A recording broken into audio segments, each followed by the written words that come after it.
Welcome back. പുതിയൊരു വീഡിയോയിലേക്ക് എല്ലാവർക്കും സ്വാഗതം.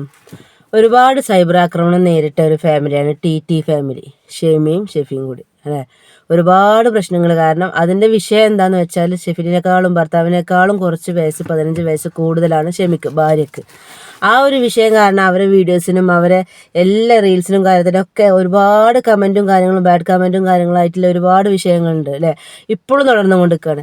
അതിനിടയ്ക്ക് ഷെമി പ്രഗ്നൻ്റ് ആയി. ഇപ്പോൾ രണ്ടാമത് ഷെഫിൻ്റെ ഇതിൽ പ്രഗ്നൻ്റ് ആയി വിശേഷങ്ങളും കാര്യങ്ങളും എല്ലാം നമ്മൾ കാണുന്നുണ്ട്. എല്ലാവരും വീഡിയോസും കാര്യങ്ങളും കാണുന്നുണ്ട് കരുതുന്നുണ്ട്. പ്രഗ്നൻ്റ് ആയി ഒരുപാട് സിറ്റുവേഷനിലൂടെ കടന്നുപോയി. ഇപ്പോൾ ലാസ്റ്റ് ഇന്നലെ വൈകിട്ടാണ് ഷെഫിൻ്റെ ഒരു വീഡിയോസ് ഇന്നലെ വൈകുന്നേരം കണ്ടത്. അവരുടെ റിസൾട്ടും കാര്യങ്ങളും വന്ന് കുട്ടി കുറച്ച് ക്രിട്ടിക്കലാണ് കാര്യങ്ങളൊക്കെ പറഞ്ഞ് ആ ഒരു വീഡിയോസ് കണ്ടു നോക്കി. അപ്പോൾ വൈകുന്നേരമായ സമയത്ത് ഇപ്പം പെട്ടെന്ന് ഇവിടുന്ന് ഹോസ്പിറ്റലിൽ നിന്ന് വിളിച്ചതാണ്. നമ്മൾ 2 ദിവസം മുമ്പ്, 15 ദിവസം മുമ്പ് നമ്മൾ ടെസ്റ്റിന് കൊടുത്തിരുന്നല്ലോ. സ്കാനിങ് 5ാമത്തെ സ്കാനിങ്ങിന് വന്ന സമയത്ത് നമ്മൾ ടെസ്റ്റിന് കൊടുത്തിരുന്നു. അപ്പം അതിൻ്റെ റിസൾട്ട് വന്നതെന്ന് പറഞ്ഞിട്ട് ഇപ്പം വിളിച്ചിരിക്കണം. ഇപ്പോൾ ടൈം എത്രയെന്ന് വെച്ച് കഴിഞ്ഞാൽ നോമ്പ് തുറക്കാൻ ഞങ്ങൾ ഓരോരോ പരിപാടികൾ ഇങ്ങനെ സെറ്റായി കൊണ്ടിരിക്കുകയാണ്. ആ സമയത്താണ് അവർ വിളിച്ചത്, അർജൻറ്റായിട്ട് വരുന്നതെന്ന് പറഞ്ഞിട്ട്. 5:30 ആയിപ്പോൾ കണ്ടില്ലതാ, 5:30 ആയിക്കണം. അപ്പം പിന്നെ ഒരു വിളിച്ച സമയത്ത് അത്ര ഒരു നല്ലൊരു റിസൾട്ട് ആവാൻ ചാൻസ് കുറവാണ്. കാരണം ഞാൻ പിന്നെ ഷെമിൻ്റെ അടുത്ത് ഒന്നും പറഞ്ഞില്ല, വീഡിയോ ഒന്നും എടുക്കാനോ അങ്ങനത്തെ പരിപാടിക്ക് ഒന്നും നിന്നില്ല. ചെറിയൊരു പ്രശ്നം ഉള്ളതുപോലാണ് ഓരോ സംസാരത്തിലേക്ക് മനസ്സിലായത്. ഇപ്പോൾ ഞാൻ എന്താക്കുന്നത്, ഷെമിനെ അവിടെ ഇറക്കി. പിന്നെ റോല് പറഞ്ഞ് ഒരു അരമണിക്കൂർ ഇവിടെ വെയിറ്റ് ചെയ്യും, ഡോക്ടർ ചെറിയ പരിപാടിയിലാന്ന് പറഞ്ഞ സമയത്ത് ഏതായാലും ഞാൻ കാറ് പാർക്ക് ചെയ്യുവാണ്. കാർ അവിടെ ഇട്ടേനെ. അപ്പോൾ പാർക്കിങ്ങിലേക്ക് വന്നപ്പം ഏതായാലും എന്നാൽ പിന്നെ വീഡിയോ എടുത്തുകൊണ്ട് അങ്ങോട്ട് പോകാമെന്ന് വിചാരിച്ച്. അപ്പം അങ്ങോട്ട് പോയിട്ട് പ്രശ്നങ്ങളൊന്നും ഇല്ല എന്നുള്ളൊരു മാനസികാവസ്ഥയിലാണ് ഇപ്പം ഞാൻ വീഡിയോ എടുക്കുന്നത്. അപ്പം അങ്ങനെ ഒന്നും ഇല്ലാതിരിക്കട്ടെ, അതിന് വേണ്ടിയിട്ട് എല്ലാവരും പ്രാർത്ഥിക്കുക. പിന്നെ എന്താണെന്ന് വെച്ച് കഴിഞ്ഞാൽ റമദാനൊക്കെ ആണല്ലോ, അപ്പോൾ നമുക്ക് അങ്ങനത്തെ പരീക്ഷണങ്ങളൊന്നും വരാതിരിക്കട്ടെ. പിന്നെ നമുക്ക് എന്ത് വന്നു കഴിഞ്ഞാലും സത്യം പറയുകയാണെങ്കിൽ അത് നേരിടാനുള്ള ആ ഒരു ചങ്കുറപ്പും ആ ഒരു ടൈമിന് നമുക്ക് പഠിച്ചോ തരും എനിക്കറിയാം. അപ്പം അങ്ങനെ സംഭവിക്കില്ല എന്നുള്ള ധൈര്യം തന്നെയാണ് നമുക്ക്. എന്തും അങ്ങനെ തന്നെയാണ്. നമ്മളിപ്പോൾ എന്ത് ചെയ്യാൻ പോകുന്ന സമയത്ത് അത് നെഗറ്റീവ് ആലോചിച്ചിട്ടല്ലല്ലോ നമ്മൾ പോവുക. പോസിറ്റീവ്, എന്ത് നെഗറ്റീവിലും നമ്മൾ അവിടെ ഒരു പോസിറ്റീവ് കണ്ടിട്ടാണല്ലോ നമ്മൾ ഇതിലേക്കും പോകുക. അപ്പോൾ ആ ഒരു പോസിറ്റീവായിട്ട് എന്തെങ്കിലും രീതിയിൽ നല്ലൊരു റിസൾട്ട് ആവണേ, അതല്ലെങ്കിൽ വേറെ എന്തെങ്കിലും ഓപ്ഷൻ ഉണ്ടോ അങ്ങനെയൊക്കെ വിചാരിച്ച്, ഓപ്ഷൻ ഉണ്ട് എന്നൊക്കെ വിചാരിച്ചിട്ടാണ് ഞാൻ ഇപ്പം ഏതായാലും നിൽക്കുന്നത്. പിന്നെ ഏതായാലും ഇപ്പോൾ നിങ്ങളുടെ അടുത്ത് ഇപ്പം നോമ്പൊക്കെ ആയതുകൊണ്ട് നിങ്ങളോടൊക്കെ ഒന്ന് പ്രാർത്ഥിക്കാൻ.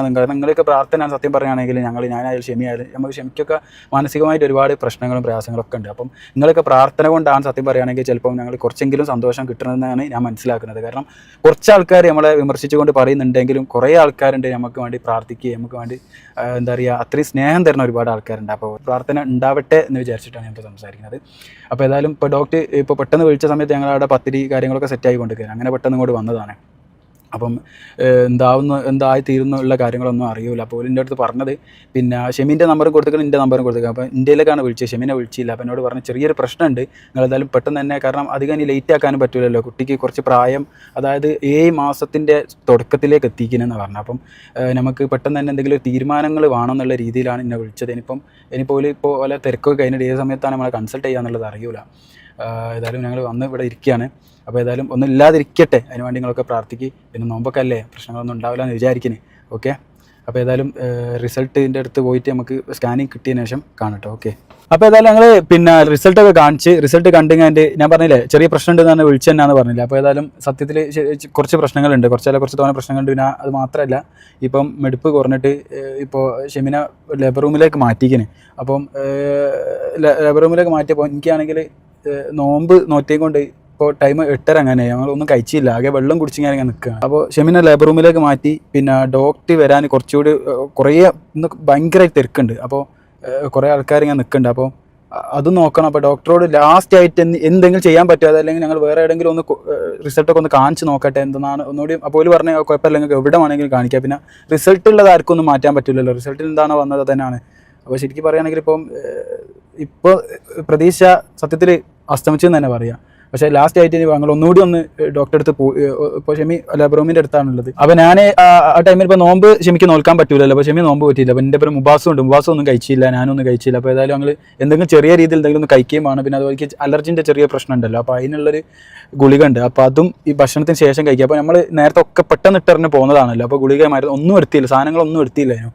അപ്പോൾ പിന്നെ അപ്പോൾ ഫുഡും കഴിക്കണം, ഗുളിക കുടിക്കണം, പിന്നെ ഇനി അങ്ങോട്ട് പോകണം. ഇപ്പോൾ ലാസ്റ്റ് ആയിട്ട് ഫൈനലായിട്ട് നമ്മൾ ഡോക്ടറെ അടുത്ത് ഒന്നുകൂടി ചോദിക്കും. പിന്നെ ഞങ്ങളിപ്പോൾ കൺഫ്യൂഷനിലാണ്. അപ്പോൾ ചില ആൾക്കാരൊക്കെ പറയുന്നേക്കാം റിസൾട്ടിൽ ചില പ്രശ്നങ്ങളൊക്കെ ഉണ്ടാകും, പക്ഷെ എന്നാലും 1-2 ആൾക്കാരുടെ അടുത്ത് പോകുന്ന സമയത്ത് അതിൽ അങ്ങനെയൊക്കെ കേൾക്കലുണ്ട്. പക്ഷേ റിസൾട്ടിൽ 100% കാണുന്ന സമയത്ത് നമുക്ക് കൺഫ്യൂഷനൊക്കെ നിൽക്കുകയാണ്, എന്താ ചെയ്യേണ്ടതെന്ന് ഓർമ്മയില്ലാണ്ട്.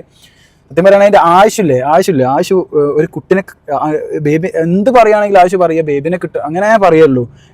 ആവശ്യം കരച്ചിൽ വരെ മാറ്റല്, ബേബി കാണുമെന്ന് പറയുമ്പോൾ ആണ് കരച്ചിൽ വരെ മാറ്റല്. അപ്പോൾ ആവശ്യനോട് എന്ത് പറയുന്നില്ല, ഇപ്പം എന്തെങ്കിലും സംഭവിച്ചാൽ ഇനിയിപ്പോൾ ഒന്നും സത്യത്തിൽ എൻ്റെ പ്രതീക്ഷ ഏകദേശം എന്നെ വിളിച്ച സമയത്ത് തന്നെ പെട്ടെന്ന് ഇവിടെ എത്തണം എന്ന് പറഞ്ഞപ്പോൾ തന്നെ സത്യത്തിൽ എൻ്റെ പ്രതീക്ഷ ഏകദേശം ഇതായിരിക്കണം. പക്ഷേ ഈ റിസൾട്ട് കൂടിയും കണ്ടപ്പം 100 തന്നെ പറയുക. ഏതായാലും ഒന്നുകൂടി ഒന്ന് നോക്കട്ടെ, ഇനി എന്താ പറയുക, 1-2 ഡോക്ടർമാരോട് നോക്കിയിട്ട് ഫൈനൽ ചെയ്യാമെന്നാണ് വിചാരിച്ചത്. അപ്പോൾ ഏതായാലും ലാസ്റ്റ് ആയിട്ട് ഇപ്പോൾ ഒന്നുകൂടി ഒന്ന് ഡോക്ടറെ അടുത്ത് ഒന്നുകൂടി ഒന്ന് കണ്ടിട്ട് ഒന്നുകൂടി ഒന്ന് മൈൻഡ്, ഞാൻ പറഞ്ഞില്ല ക്ഷമിക്ക് ചെറിയ ഒരു ഡിപ്രഷൻ ഒരു സംഭവം ഉണ്ട്. അപ്പോൾ ഡോക്ടറെ അടുത്ത് ഒന്നുകൂടി ഒന്ന് അവിടെ ഇരിക്കുന്നത് ഒന്നുകൂടി കൺഫേം ആക്കാൻ വേണ്ടിയിട്ടാണ്. അതെ എന്താ എനിക്കിപ്പോൾ എന്താ പറയേണ്ടതെന്ന് അറിയുമല്ലോ ആൾക്കാർ. ഏതായാലും ഇൻഷാ അല്ലാഹ് നമ്മൾ കാണാം. ഏതായാലും എന്താ ഇനിയിപ്പോൾ ഒന്നും വരാൻ നിൽക്കട്ടെ എന്ന് പറയാനും ഇല്ല. ഇൻഷാ അല്ലാഹ് ഏതായാലും കാണുന്നാല് ഓക്കെ. ഞാൻ ഏതായാലും ഫുഡ് എന്തെന്നാ നോക്കിയിട്ട്, പിന്നെ നോമ്പ് നോൽക്കണമല്ലോ, അപ്പോൾ എന്തെന്നാന്നൊക്കെ നോക്കട്ടെ. അതിനനുസരിച്ച് ഏതായാലും ദുആ ചെയ്യല്ലോ, ഇവിടെ അതാക്കി പറയാനുള്ളൂ. കണ്ടല്ലോ, ഈ ഒരു വീഡിയോൻ്റെ അടിയിലും കമൻറ്റിൽ ഒരുപാട് കമൻറ്റ്, ബാഡ് കമൻറ്റും നെഗറ്റീവ് കമൻറ്റുകളായിട്ട് ഈ ഒരു വീഡിയോൻ്റെ അടിയിലുണ്ട്. കാരണം ഒരുപാട് ആൾക്കാർ വിളിക്കുന്നുണ്ടാവും. അപ്പോൾ അതിൻ്റെ ഡീറ്റെയിൽസ് ആയിട്ടാണ് അവർ വീഡിയോസ് ചെയ്തത്. എന്താണ് അവസ്ഥ, ഏതാണ് എന്നുള്ളത് പറയാൻ വേണ്ടിയിട്ട് അവരെ സബ്സ്ക്രൈബ്സ് ഒരുപാട് ആൾക്കാരുള്ളതല്ലേ. അപ്പോൾ അവരുടെ ഡീറ്റെയിൽസും കാര്യങ്ങളും അറിയിക്കാൻ വേണ്ടിയിട്ടാണ് ഈ ഒരു വീഡിയോ ചെയ്തത്. പക്ഷേ അതിനും കുറേ നെഗറ്റീവ് കമൻറ്റും കാര്യങ്ങളൊക്കെ വന്നു, ഒരുപാട് പ്രശ്നങ്ങളും കാര്യങ്ങളും വന്നു. അതൊക്കെ പോട്ടെ, ലാസ്റ്റ് രാത്രി ഒരു കുറച്ച് സമയമായപ്പോണ്ട് ഷെഫിൻ്റെ സ്റ്റാറ്റസ്, TT ഫാമിലിൻ്റെ സ്റ്റോറി ഇൻസ്റ്റാഗ്രാമിൽ സ്റ്റോറിയും അതേപോലെ ഒരു പോസ്റ്റും ഉണ്ട്. ഷെമി പ്രസവിച്ചു, കുഞ്ഞു പെൺകുഞ്ഞാണ്, പക്ഷേ ഉടനെ തന്നെ മരണപ്പെട്ടു. ഇന്നാ ഇല്ലായി വൈനാ ഇല്ലായി റാജിഊൻ. ഈ നല്ല മാസത്തിൽ, ഈ പുണ്യ റമളാൻ മാസത്തിൽ തന്നെ ആ മോള് നമ്മളോട് വിട പറഞ്ഞിരിക്കുകയാണ്. പക്ഷേ ഇനി ഇവർക്ക് അവിടെ സ്വർഗത്തിൽ ഇവരെ കാത്തിക്കാനും ആ മോൾ അവിടെ ഉണ്ടാവും കരുതുന്നു. അതിന് അവരെ സഹിക്കാനും പൊറുക്കാനും അവരെ ദുഃഖത്തിലും നമുക്കും കൂടി പങ്കുചേരാം, അത്രേ പറയാനുള്ളൂ. പിന്നെ അവരെ ഇഷ്ടത്തിന് ജീവിക്കുകയാണ്. അതിന് ഒരുപാട് ബാഡ് കമൻറ്റ്, അതിൻ്റെ ആവശ്യം എന്തിനാ? അതാണ് ഞാൻ പറയണത്. അവർക്ക് കുഴപ്പമില്ലാന്നുണ്ടെങ്കിൽ പുറത്തുള്ള സബ്സ്ക്രൈബേഴ്സ് അതേമാതിരി ഇത് കാണുന്ന ജനങ്ങൾക്കാണ് ഒരുപാട് വിഷയങ്ങൾ. അപ്പോൾ ഈ ഒരു ന്യൂസ് കണ്ടപ്പോൾ ഭയങ്കര സങ്കടം തോന്നിയിട്ടാണ്. കാരണം അങ്ങനെ ന്യൂസ് കാര്യങ്ങൾ വന്നപ്പോഴും ഒരുപാട് ആൾക്കാർ അവരെ ആക്രമിച്ചുകൊണ്ട് നിൽക്കുകയാണ്. ഈ ഓരോ കമൻറ്റും കാര്യങ്ങളൊക്കെ കാണുമ്പോൾ സങ്കടമാണ്. ഓരോ ഇൻസ്റ്റയിലാണെന്നുണ്ടെങ്കിലും യൂട്യൂബിലാണെന്നുണ്ടെങ്കിലും കമൻറ്റൊക്കെ കാണുമ്പോൾ ഭയങ്കര സങ്കടമാണ്. അവർക്ക് ഇല്ലാത്ത പ്രശ്നം നമുക്ക് നാട്ടുകാർക്കാണ് വിഷയങ്ങൾ. അപ്പോൾ ആ ഒരു മരണവിവരം ഇന്നലെ വൈകിട്ട് ഇൻസ്റ്റാഗ്രാം വഴി ഷെഫി അറിയിച്ചിട്ടുണ്ട്, പോസ്റ്റും കാര്യങ്ങളൊക്കെ. അപ്പോൾ ഏതായാലും ഖബറിടം വിശാലാക്കി കൊടുക്കട്ടെ പൊന്നു മോളെ. അല്ലെ, എന്താ ഭൂമിക്ക് ജനിക്കും മുമ്പ്, അതിന് വിടരും മുമ്പ് നമ്മളിടുന്ന് വിട പറഞ്ഞു പോയ മോളാണ്. ക്ഷമിക്കാനും പൊറുക്കാനും ക്ഷമിക്കും കൊടുക്കട്ടെ പഠിച്ചത്. കാരണം 10 മാസം, ഇത്രയും മാസം നമ്മൾ ഉദരത്തിൽ കൊണ്ട് നടന്ന് ലാസ്റ്റ് മുഖം കാണും മുമ്പേ അത് പോവാന്ന് പറയുമ്പോൾ അതിൻ്റെ ഒരു വേദന, ഒരു പ്രസവ വേദന അനുഭവിക്കുന്ന സ്ത്രീക്ക് അതിന് മനസ്സിലാവുള്ളൂ. സ്ത്രീക്കെന്നല്ല, അവരുപ്പക്കും വെയിറ്റ് ചെയ്ത് കാത്തു ചെയ്ത് നിൽക്കുന്ന ആൾക്കാരല്ലേ. അതേപോലെ ആയിഷു, ചെറിയ മോള്, ആ മോക്കും ഭയങ്കര സങ്കടമാണെന്നാണ് പറഞ്ഞത്. എന്തിനും ഏതിനും ബേബി ബേബി എന്ന് പറഞ്ഞ് നടക്കണ മോളാണ്. അപ്പോൾ ഏതായാലും ആ പൊന്നു മോളെ ഖബറിടം വിശാലായി കൊടുക്കട്ടെ. ഈ പുണ്യ റമളാൻ മാസത്തിൽ തന്നെ മോള് വിട പറഞ്ഞത് എന്താ പറയുക, പഠിച്ചവന് ചിലപ്പോൾ നല്ലത് കൂട്ടി കൊണ്ടുപോയതാക്കാരം അല്ലേ. അപ്പോൾ ഇൻഷാ അല്ലാഹ് ഖബറിടം വിശാലായിക്കോട്ടെ. അടുത്ത വീഡിയോ കാണുന്നവരെ എല്ലാവർക്കും ബൈ.